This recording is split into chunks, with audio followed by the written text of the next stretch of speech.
thanks for welcome to Unlikely Courage with Alicia Johnson. It is now getting to be the end of February, and you know, I don't know if any of you guys are like me, but the winter blues, some people love winter. I'm not one of those. Snow's pretty for a little bit, and I don't really like it. You know, we get through Christmas, we get through New Year's and all that stuff, and by now I'm kind of tired of winter. So I've started a tradition. This is my second year in a row that I've done it, and I'm going to continue, where I run a half marathon in February. So I've run the same one. It's called Saints and Sinners, and I'm going to tell you a little bit about, in fact, I took some videos and some pictures, and it was just an amazing trip, and it was an awesome way to kind of snap out of the winter blues and get ready for spring and summer. So I ran this race. It was the Saints and Sinners half marathon, and what I love about doing a race, besides the fact that I love to run anyway, briefly, the reasons behind it are it is very liberating, especially for somebody who gets a little bit anxious about things. It's just it's a controlled environment where you can just be free and enjoy nature, and it's not even necessarily for the purpose of exercise. For me, I realized how much I loved it when I realized how freeing and how it feels to be just like out there and going, and the energy and the fun and the, you know, the music, and just all sorts of really, really amazing things that come with running a race, whether it be a 5K or a half marathon. So before I get into my trip, I do want to update you a little bit.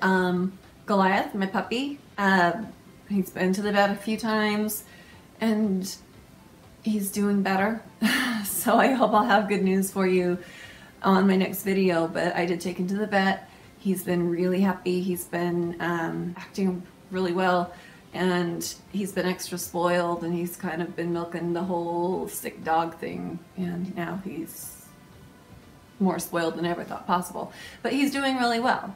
So one question I want to ask you guys is, in the comments below, tell me what you like doing. What are some things? Do you guys get the winter blahs, or do you get seasonal depression or discouragement? Tell me about times, like different times of year, and like seasonal depression, whatever it is, and ways that you get rid of it. Training for this run and just kind of getting out of that sluggish that I feel like, you know, with the holiday food and then everything like that.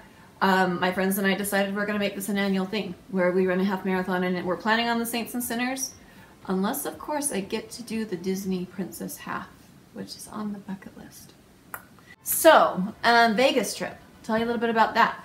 My friend Natalie and Indy and I decided that we're going to run this race because we ran it last year. I actually got one of those hotel package things, and where they call you and they're like, hey, you pay $200 or 100 and whatever, mine was 200, and you get 3 nights and 4 days at like one of the big fancy hotels. And so our room was gorgeous, and all I had to do was sit through one of those timeshare meetings. Have any of you guys ever done that? Then we went to packet pickup. So packet pickup, you go, you pick up your number, which I didn't bring with me, and they have like chocolate milk for you to have, and you know, things like, and then you pick up your shirt. I'm gonna show off my little shirt.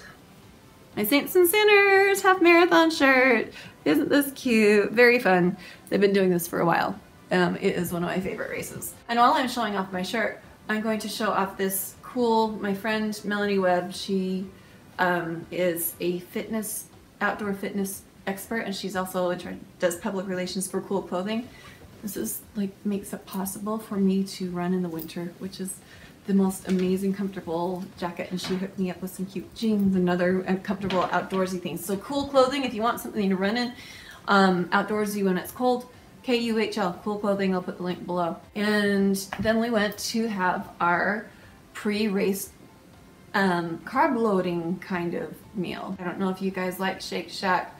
This isn't an ad, but it's a back east thing, and they have my favorite cheeseburger ever. And I love mushrooms, so they have this big stuffed mushroom portobello thing that's got, I think it's Munster cheese and cheddar cheese, and it's fried, and then it's on top of the most amazing cheeseburger ever.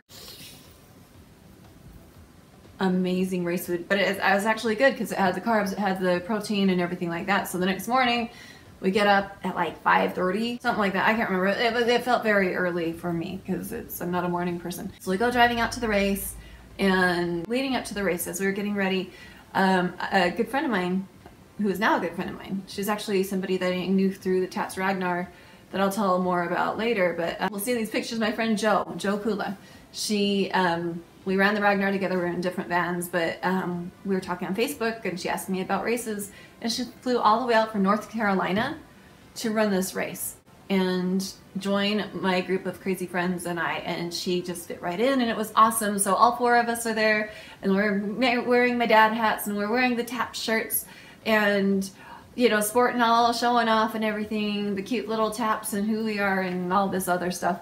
Natalie and Mindy are not taps, but they are supportive and everything like that. Another thing that was cool about our shirts was like we'd have people smile at us a lot, and we'd have people like point out our shirts. And you know, I used to be worried about like seeking attention because my dad died in the military or whatever. That's not the case. It's something I'm actually really proud of representing. Like wearing that shirt with any race moving forward, unless there's, yeah, actually pretty much with any race moving forward, I'll be surprised if I don't. I will wear a tap shirt because it's something that I think those of us who are in the United States, because I do have followers who are from other countries, and I am so grateful for that. I love you guys. But as you know, for those of us who are citizens of the United States, I think it's important to remember what our freedom stands for. So, you know, Gold Star families and running in honor of my dad and stuff like that is just kind of a reminder, like, look at what you've got. And there are people who put their lives on the line for you every single day. And so I'm no longer worried about people thinking that, oh, she's grieving her dad. I mean, I'll always love my dad. I'll always miss him. But wearing those TAPS clothes and taking the opportunity to taking the opportunity to represent other military families and everything is an honor to me. And so it's something that, that's why we chose our little outfits, our TAPS outfits. And so Natalie and Mindy came along with us because same thing, they're just honoring our service, those on our military who lost their lives for our country. So wearing our little outfits, got a lot of smiles, a lot of attention. It was really cool. Look at some of these pictures here, and it was actually humbling to see these little teeny kids, like 7 and 10 years old, running this half marathon. And if you guys even think, if you're a little bit nervous, if you think you want to, I'm not trying to convince any of you guys who don't like to run, because 90% of the people that I know are not fans, maybe not 90, but a lot of people, most of my friends laugh at me and say running's the worst thing in the world. What there is to love about running is it's not something that is impossible to reach. Like, I thought that running a half marathon would mean I was ultimate fitness. You get started, you train the right way, and you go and you just keep going. So I ran this race and was just taken in by how beautiful everything was. The fact that I was able to do it and just kind of be in the moment and enjoy everything and forget about everything else. Another thing I love about the Saints and Sinners half marathon is the end. It's mostly downhill. And then uphill, you've got so much distraction, so much to, like, these tunnels that you're going to see. You're going to see how these old-fashioned train tunnels, you run through those. And there are different stations where you can either get brownies or carrot sticks and Gatorade or water. So the good and the evil, the saints and sinners, the really fun theme. About halfway, just over halfway, kind of beat. Worth it. Definitely need to get in better shape for the next one. This has been awesome though, it's a gorgeous day. So that's uphill, and then the rest of the way down is this down, and gravity just takes over and you just go. And you end up seeing this absolutely beautiful, the finish line is so beautiful. It's this gorgeous lake, and you run through either the halo or the horns as a saint or a sinner. You get to choose what you do, and then there's the food tent. And you run towards the food tent, and you get in that line, and you just stuff your face with the donuts and the energy providing oranges and grapes and water and Gatorade and chocolate milk. And then you just sit there and you look at the beautiful day that you're soaking in and go, wow, I just did it. So I'm going to show you my medals. That's another thing, is those who are runners who are watching this will go, oh yes, wait, that's a cool medal. Or see how fun. And we've got this. It could double as a weapon if I wanted it to be.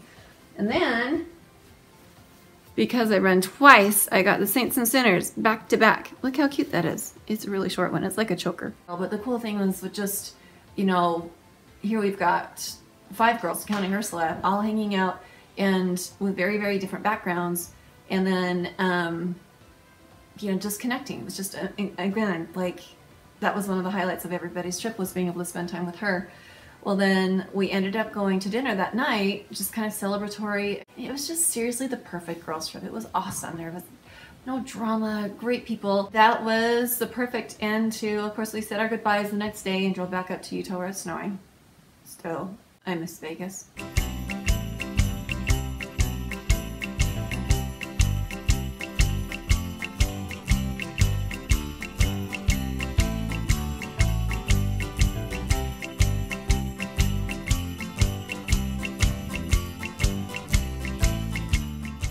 Anyway, but yeah, it was just an amazing trip, and I hope you enjoyed my little bit of vlogging here and my little travel stuff. I'm going to share a few others later. I've got some other vlogs that I'm going to be putting together, but I do want to hear more what you guys want to see.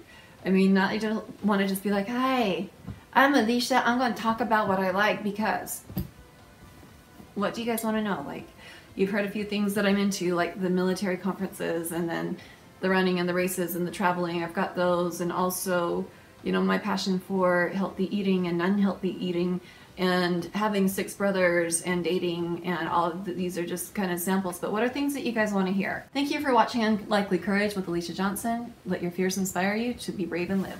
See you next time.